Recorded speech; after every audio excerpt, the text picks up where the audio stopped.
नमस्कार सर्व विद्यार्थी बंधू भगिनींना माझा अत्यंत मनापासून नमस्कार। आज आपण या व्हिडिओमध्ये भारतीय अर्थव्यवस्थेअंतर्गत आर्थिक सुधारणेचा जो खाजगीकरण नावाचा भाग आहे त्यावर आपण डिस्कशन करणार आहोत। या अगोदरच्या व्हिडिओमध्ये आपण प्रामुख्याने खाजगीकरण, त्याचा अर्थ, त्याचे साधन, त्याचे घटक यावर चर्चा केली होती।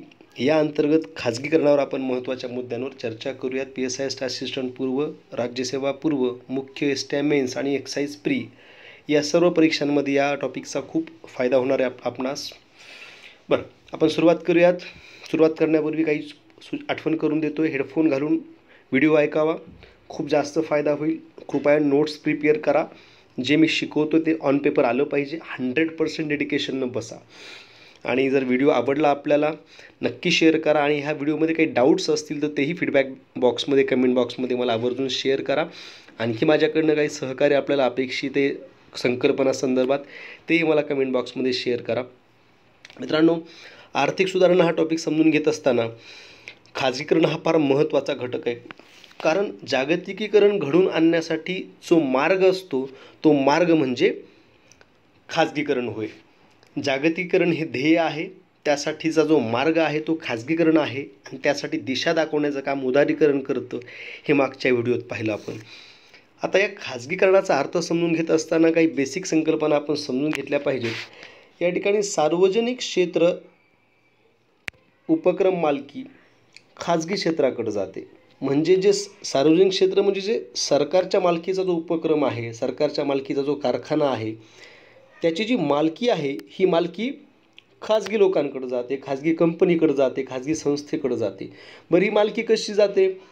अंशतः जाऊ शकते किंवा पूर्णतः जाऊ शकते। म्हणजे सरकारचा कारखाना पूर्णच्या पूर्ण सरकार खाजगी माणसाला, खाजगी संस्थेला विकू शकतं किंवा त्याचा काही हिस्सा विकू शकतं। या घटनेला, या कृतीला खाजगीकरण असं म्हटलं जातं। याशिवाय आणखी एक व्याख्या आपण समजून घेतली पाहिजे, ती म्हणजे सार्वजनिक उद्योगात मालकी आणि व्यवस्थापनाच्या दृष्टिकोनातून खाजगी व्यक्ती, संस्था यांना सहभागी करून घेणं म्हणजे खाजगीकरण होय। एखादा सरकारी कारखाना आहे, त्या कारखान्याच्या अंतर्गत त्याची मालकी खाजगी लोकांकडे देऊन टाकणे, हिस्स्यामध्ये किंवा संपूर्ण, किंवा त्याच्या व्यवस्थापनाचा, त्या कारखान्याच्या मॅनेजमेंटचा एक भाग हा खाजगी संस्था किंवा खाजगी व्यक्तीला देणं, हे सुद्धा या अंतर्गत अपेक्षित असतं। हे सुद्धा आपण समजून घेतलं पाहिजे। तर या ठिकाणी याचे प्रकारही आपण समजून घेऊयात, कुठले कुठले महत्त्वाचे प्रकार आहेत। तर या अंतर्गत संपूर्ण विराष्ट्रीयकरण म्हणजे टोटल डिनॅशनलायझेशन, संयुक्त मालकी म्हणजे आपण त्याला जॉईंट व्हेंचर असं म्हणतो, त्यानंतर liquidation, management buyout, holding company आणि लीजिंग, हे काही महत्त्वाचे 6 प्रकार आपण खाजगीकरणाचे बघू शकतो। तर हे 6 प्रकार कशाच्या आधारावर पडलेले आहेत? ओनरशिप म्हणजे मालकी हक्क, त्यानंतर ऑर्गनायझेशन म्हणजे जो कारखाना चालतो त्याचं संघटन कसं आहे, ऑर्गनायझेशन कसं आहे, संस्थात्मक काम कसं आहे, या आधारे, आणि नंबर 3 ऑपरेशनल म्हणजे त्याची कार्यप्रणालीच्या आधारे हे वर्गीकरण केलं जातं, किंवा खाजगीकरणाच्या वर्गीकरणाचे आधार, खाजगीकरणाचा जो बेस आहे हा बेस म्हणजे ह्या 3 संकल्पना आहेत। ओनरशिप म्हणजे मालकी हस्तांतरित करणं, संघटन हस्तांतरित करणं आणि कार्यप्रणालीमध्ये बदल घडून आणणं, या अनुषंगानं वर्गीकरण केलं जातं। खाजगीकरणाचा तो पाया आहे, समजून घेऊयात आपण। आता एक खाजगीकरणाचे 6 प्रकारामध्ये एकेका प्रकारावर थोडक्यात आपण चर्चा करूयात। संपूर्ण विराष्ट्रीयकरणामध्ये एक्झॅक्टली काय अपेक्षित आहे? या ठिकाणी एखादी सरकारी कंपनी आहे, सरकारी कारखाना आहे, हा पूर्णतः खाजगी व्यक्ती किंवा संस्थेला सरकार देऊन टाकतं, 100% देऊन टाकतं। ह्याला संपूर्ण विराष्ट्रीयकरण असं म्हणायचं। संयुक्त मालकीमध्ये काय अपेक्षित आहे मित्रांनो? संयुक्त मालकीमध्ये बेसिकली ज्याला आपण जॉईंट व्हेंचर म्हणतो, त्याच्या अंतर्गत सरकार आणि खाजगी कंपनी, खाजगी संस्था दोघं मिळून तो कारखाना चालवतात, दोघं मिळून त्यांची संयुक्त मालकी असते। संयुक्त म्हणजे जॉईंट, एकत्रित, म्हणून त्याला संयुक्त मालकी असं म्हटलंय। काही मालकी केंद्र सरकारची किंवा सरकारची, काही मालकी त्या खाजगी संस्था किंवा खाजगी व्यक्तीची असते, म्हणून त्याला संयुक्त मालकी असं म्हटलंय। लिक्विडेशनमध्ये अंतर्गत काय असतं? सरकार एखाद्या कारखान्याची मालमत्ता, भांडवली मालमत्ता, कॅपिटल खाजगी लोकांना विकून टाकतं, भांडवली मालमत्ता विकून टाकतं, तो पैसा खुला करतं म्हणजे लिक्विड करतं आपण त्याला म्हणतो। चौथा भाग आहे मॅनेजमेंट बायआउट. चौथा प्रकार मॅनेजमेंट बायआउट. यांच्या अंतर्गत काय होतं, खाजगीकरणाच्या या प्रकाराअंतर्गत काय होतं, त्या कंपनीच्या अंतर्गत जी मॅनेजमेंट काम करते ती मॅनेजमेंटच स्वतः त्या कारखान्याचा एक हिस्सा विकत घेऊन टाकतं, खरेदी करून टाकतं. म्हणजे सरकारचा एखादा कारखाना आहे, सरकारची एखादी कंपनी आहे, तर त्या कंपनीचा एक मोठा हिस्सा केंद्र सरकारच्या त्या कंपनीचा हिस्सा मॅनेजमेंट विकत घेऊन टाकतं.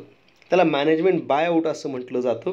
पुढे होल्डिंग कंपनीचा अर्थ असा, या अंतर्गत सरकार काय करतं, एखादी संस्था स्थापन करतं किंवा कंपनी स्थापन करतं आणि त्याच्या अंतर्गत जे संचालक मंडळ उभं केलं जातं त्या कंपनी अंतर्गत, त्या संचालक मंडळाला संपूर्ण अधिकार देऊन टाकले जातात. ती कंपनी चालवण्याचे, त्या कंपनीविषयीचे महत्त्वाचे निर्णय घेण्याचे, त्याला म्हटलं जातं होल्डिंग कंपनी. हा सुद्धा एक खाजगीकरणाचा प्रकारच मानला जातो. आणि शेवटचा प्रकार आपण बघू शकतो लिझिंग. लिझिंग म्हणजे सरकारची एखादी कंपनी, सरकारची एखादी ऑर्गनायझेशन, एखादं संघटन सरकार काय करतं, खाजगी लोकांना भाडे तत्वावर चालवण्यासाठी देतं. त्याला लिझिंग असं म्हटलं जातं. मग तो कालावधी 5 वर्षाचा असू शकेल, 10 वर्षाचा असू शकेल, 20 वर्षाचा किंवा 99 वर्षाचा तो कालावधी असू शकेल. सरकार आपली कंपनी, आपला कारखाना भाडे तत्वावर चालवायला देतं. त्याच्या बदल्यात विशिष्ट भाडंसुद्धा सरकार त्या खाजगी संस्थेकडनं, व्यक्तीकडनं घेत असतं. आता ह्या सगळ्या संकल्पना समजून घेत असताना निर्गुंतवणुकीकरण हा सुद्धा खाजगीकरणाचा एक महत्त्वाचा मार्ग आहे, ज्याच्यावर पुन्हा पुन्हा प्रश्न विचारतो, तेही आपण लक्षात घेतलं पाहिजे. निर्गुंतवणुकीकरण म्हणजेच डिसइन्व्हेस्टमेंट हा खाजगीकरणाचा अत्यंत महत्त्वाचा मार्ग आहे, हे आपण लक्षात घेतलं पाहिजे. म्हणजे निघून जाणे, गुंतवणूक म्हणजे इन्व्हेस्टमेंट. गुंतवणूक निघून जाणं, कुणाची गुंतवणूक, सरकारची आपल्या कारखान्यामध्ये पैशाच्या रूपात असणारी गुंतवणूक निघून जाणं. डिसइन्व्हेस्ट होणं म्हणजे निर्गुंतवणुकीकरण. याच्यामध्ये पुन्हा 2 प्रकार आपण बघू शकतो. पहिला प्रकार म्हणजे स्ट्रॅटेजिक सेल आणि दुसरा प्रकार म्हणजे पब्लिक ऑफर. हे 2 पद्धती आहेत निर्गुंतवणुकीकरणाच्या किंवा खाजगीकरणाच्या. तर या ठिकाणी स्ट्रॅटेजिक सेलमध्ये काय होतं, सरकार काय करतं, याच्या अंतर्गत आपली कंपनी, सरकारची एखादी कंपनी आहे, त्या कंपनीचे बहुतेक जास्तीत जास्त शेअर्स हे एकाच खाजगी कंपनीला विकून टाकतं किंवा एकाच कंपनीला देऊन टाकतं. त्याला स्ट्रॅटेजिक सेल आउट असं म्हटलं जातं. इथं हा महत्त्वाचा मुद्दा आपण लक्षात घेतला पाहिजे. मार्च 2020मध्ये केंद्र सरकारनं निप्को नावाची जी कंपनी आहे, north eastern electrical power corporation limited, त्याला आपण निप्को असं म्हणतो, ती कंपनी जी आहे तिचं नाव निप्को, ह्या कंपनीचे जे शेअर्स आहेत, हे शेअर्सची जी डिसइन्व्हेस्टमेंट केली आहे, निप्को नावाच्या सरकारच्या कंपनीची जी डिसइन्व्हेस्टमेंट केली आहे ती स्ट्रॅटेजिक सेल या पद्धतीने केलेली आहे. हे अलीकडचं उदाहरण आपल्याला बघता येईल. या ठिकाणी अगदी मार्च 2020चं उदाहरण आहे. या ठिकाणी दुसरा जो प्रकार आहे निर्गुंतवणुकीकरणाचा तो म्हणजे पब्लिक ऑफर. याच्यामध्ये सरकार काय करतं, बेसिकली सरकार स्वतःच्या कंपनीचे जे शेअर्स आहेत हे शेअर्स हे पब्लिकमध्ये विकतं, सर्वसामान्य लोकांना विकतं. याला म्हटलं जातं पब्लिक ऑफर. अशा प्रकारे निर्गुंतवणुकीकरणाचे 2 मार्ग आहेत, स्ट्रॅटेजिक सेल आणि पब्लिक ऑफर. पब्लिक ऑफरमध्ये एकाच कंपनीला शेअर्स विकले जातात स्ट्रॅटेजिक सेलमध्ये, आणि पब्लिक ऑफरमध्ये सरकार हे शेअर्स हे खाजगी लोकांना, एकेका सुट्ट्या लोकांना तो पब्लिकमध्ये विकून टाकतो. हे 2 मुद्दे आपण समजून घेतले पाहिजे. यानंतर पुढचा जो मुद्दा आहे तो समजून घेताना आपण लक्षात घेऊयात, तो म्हणजे निर्गुंतवणुकीकरण आणि भारत. जी डिसइन्व्हेस्टमेंट 1991 नंतर भारतात सुरू झाली. भारतामध्ये डिसइन्व्हेस्टमेंट कधी सुरू झालेली हे लक्षात घेतलं पाहिजे. 1991 नंतर 1991 हे एक वर्ष पण लक्षात ठेवूयात. याच्या अगोदरच्याही व्हिडिओमध्ये आपण चर्चा केली होती. मग निर्गुंतवणुकीकरण करणं योग्य आहे का अयोग्य हे सरकारसमोरचं मोठं आव्हान होतं, की निर्गुंतवणुकीकरण करणं म्हणजे सरकारच्या कंपन्यांचे शेअर्स खाजगी लोकांना विकून टाकणं, सरकारी कंपन्या खाजगी लोकांना विकून टाकणं योग्य आहे का अयोग्य आहे, फायद्याचं आहे का तोट्याचं आहे, हे अभ्यासण्यासाठी 1993मध्ये केंद्र सरकारनं सी रंगराजन यांच्या अध्यक्षतेखाली एक समिती नेमली होती. या समितीनं सांगितलं की भारतामध्ये ज्या सरकारी कंपन्या आहेत त्यांचं निर्गुंतवणुकीकरण केलं गेलं पाहिजे, डिसइन्व्हेस्टमेंट केलं गेलं पाहिजे. ते मात्र टप्प्याटप्प्यात केलं गेलं पाहिजे, एकदम नाही करायचं. टप्प्याटप्प्यात सरकारनं आपल्या कंपन्या खाजगी लोकांना विकल्या पाहिजेत. हा प्रश्न आयोगानं पुन्हा पुन्हा विचारलेला आहे, हे आपण लक्षात ठेवूयात. महत्त्वाचा प्रश्न आहे. 1996 नंतर 1996मध्ये भारतामध्ये पहिला निर्गुंतवणूक आयोग स्थापन करण्यात आला, ज्याचे अध्यक्ष GV रामकृष्ण होते. 1999मध्ये केंद्र सरकारनं निर्गुंतवणूक विभागही स्थापन केला, ज्या विभागाअंतर्गत कोणत्या कोणत्या केंद्र सरकारच्या, राज्य सरकारच्या कंपन्यांचं निर्गुंतवणुकीकरण करायचं यावर चर्चा करण्यात आली. कोणत्या पद्धतीने निर्गुंतवणुकीकरण करायचं त्या विभागामार्फत ठरवलं जायचं. कालांतरानं त्या निर्गुंतवणूक विभागाला मंत्रालयाचा सुद्धा दर्जा देण्यात आला. 2001मध्ये दुसरा निर्गुंतवणूक आयोगही स्थापन करण्यात आला, ज्याचे अध्यक्ष RH पाटील यांना करण्यात आलं. 2005मध्ये राष्ट्रीय गुंतवणूक निधी पण स्थापन करण्यात आला. त्याला नॅशनल इन्व्हेस्टमेंट फंड असं म्हटलं जातं. राष्ट्रीय गुंतवणूक निधी स्थापन करण्यात आला.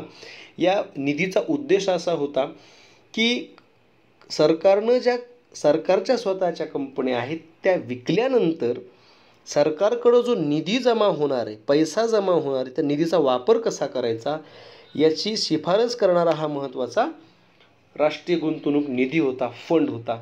मग त्या फंडामधला पैसा कसा वापरला जाणार, तर असं ठरवलं गेलं की 75% पैसा राष्ट्रीय गुंतवणूक निधीमध्ये जमा झालेला 75% पैसा शिक्षण, आरोग्य, रोजगारविषयक जे कार्यक्रम आहेत ते राबवण्यासाठी 75% पैसा वापरला जाईल.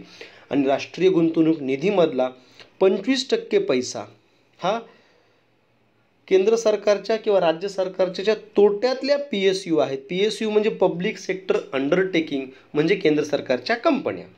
तर राहिला जो 25% निधी आहे तो निधी तोट्यातल्या कंपन्यांना देण्यासाठी वापरला जाईल किंवा केंद्र सरकारच्या तोट्यात चालणाऱ्या ज्या पब्लिक सेक्टर अंडरटेकिंग आहेत त्यांची काळजी घेण्यासाठी, त्यांचं पुनर्भांडवलीकरण करण्यासाठी, त्यांचं रिकॅपिटलायझेशन करण्यासाठी हा 25% निधी वापरला जाईल. हे आपण लक्षात घेतलं पाहिजे.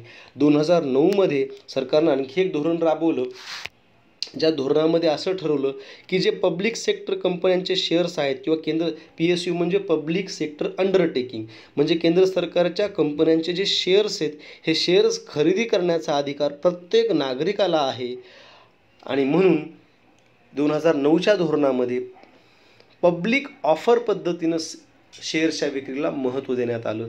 याशिवाय ज्या केंद्र सरकारच्या कंपन्या आहेत त्याला त्या पब्लिक सेक्टर अंडरटेकिंग म्हणतो, त्याची सरकारी भागीदारी 51%पेक्षा कमी केली जाणार नाही. म्हणजे जी उदाहरणार्थ एखादी केंद्र सरकारची कंपनी आहे तर त्या केंद्र सरकारच्या कंपनीमधला जो हिस्सा आहे तो 51%पेक्षा केंद्र सरकार कमी करणार नाही, असाही निर्णय ह्या 2009च्या धोरणामध्ये घेण्यात आला. हे विद्यार्थी बंधू भगिनींनी लक्षात घेतलं पाहिजे. हे सगळे महत्त्वाचे मुद्दे खाजगीकरणाच्या अनुषंगानं महत्त्वाचे, त्याच्यावर आयोगानं प्रश्नही विचारलेले आहेत. आता यावर आधारित आपण काही महत्त्वाचे MCQ आपण डिस्कस करूया, जे परीक्षेच्या अँगलनं महत्त्वाचे आहेत.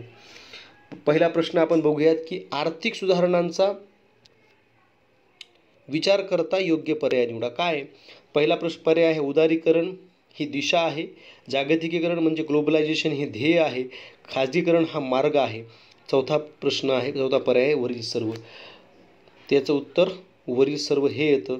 पॉज करून हे तुम्ही स्वतः सगळे 4च्या 4 प्रश्न सोडवा, नंतर त्याची उत्तर तुम्ही बघून घ्या. डिस्कशन मी करतोच आहे. दुसरा प्रश्न आहे खाजगीकरणामध्ये सार्वजनिक उपक्रमाची मालकी खाजगी व्यक्ती अथवा संस्था यांच्याकडे कशी जाते. त्याचं उत्तर आपण समजून घेऊ शकतो अंशतः, पूर्णतः. आणि तिसरा पर्याय दोन्ही योग्य. याचं उत्तर दोन्ही योग्य हे आहे, कारण खाजगीकरणाच्या प्रक्रियेमध्ये सरकारी कारखाने हे पूर्णतः खाजगी लोकांना विकले जातात किंवा अंशतः खाजगी लोकांना विकले जातात, म्हणून ह्याचे उत्तर दोन्ही येतं. तिसरा प्रश्न आहे खाजगीकरण कशाच्या आधारे केलं जातं, त्याचा आधार काय, त्याचा बेस काय. तर त्या ठिकाणी मालकीच्या आधारे केलं जातं, संघटनाच्या आधारे म्हणजे ऑर्गनायझेशनच्या आधारे केलं जातं का कार्यपद्धतीच्या आधारे केलं जातं. याचं उत्तर वरील सर्व तीनही आहे, हे आपण लक्षात घेतलं पाहिजे. चौथ्या प्रश्नामध्ये 1993मध्ये निर्गुंतवणुकीकरण करण्यासंदर्भात कोणती समिती होती, तर ती समिती म्हणजे C. रंगराजन समिती होती. याची पण आपण चर्चा केलेली आहे. GV रामकृष्ण, RH पाटील हे दोनही पर्याय नाही आहेत, ते आयोग होते. तर अशा प्रकारे ह्याचं उत्तर आहे 4चं 3. मला खात्री आहे हे सर्व आत्तापर्यंत जे आपण डिस्कस केले त्याचा परीक्षेच्या अँगलनं तुम्हाला नक्की फायदा होणार आहे मित्रांनो. मी तुम्हाला पुन्हा एकदा रिक्वेस्ट करतो की तुमचे ह्या व्हिडिओमध्ये सुद्धा काही डाऊट असतील तर कृपया ते डाऊट माझ्यासोबत शेअर करा फीडबॅक बॉक्समध्ये. आणि या व्हिडिओचा तुम्हाला जर फायदा झाला असेल तर निश्चितपणे हे चॅनल सबस्क्राईब करा. बेल आयकॉन बटन आहे शेजारी तेही प्रेस करा, जेणेकरून या व्हिडिओचे अपडेट्स तुम्हाला, या चॅनलवरचे अपडेट्स तुम्हाला नियमित मिळत जातील. अशा खूप साऱ्या चांगल्या गोष्टी ज्याच्यामुळे तुमचे मार्क्स वाढतील त्याचा तुम्हाला शेअरिंग मिळत जातील, अपडेट मिळत जातील.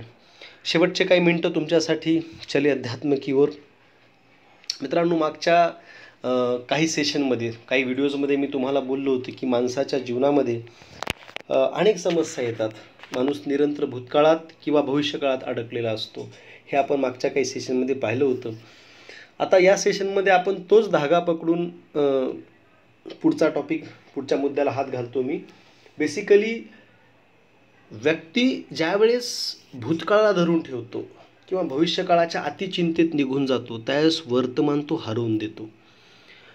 आता आपण आपल्या या आजच्या सेशनमध्ये बघायचं आहे की मानवाच्या जीवनामध्ये अपयश, ह्या अपयशाला स्वीकारण्याची ताकद जर आपल्यात आली तर जगात कुठलाही व्यक्ती यशस्वी होऊ शकतो. तर आपल्यापैकी खूप सारे विद्यार्थी बंधू भगिनी असे असतील की ज्यांनी भूतकाळात अनेक अपयशांना स्वीकारलेलं आहे, अनेक अपयश त्यांच्या आयुष्यात आलेले आहेत.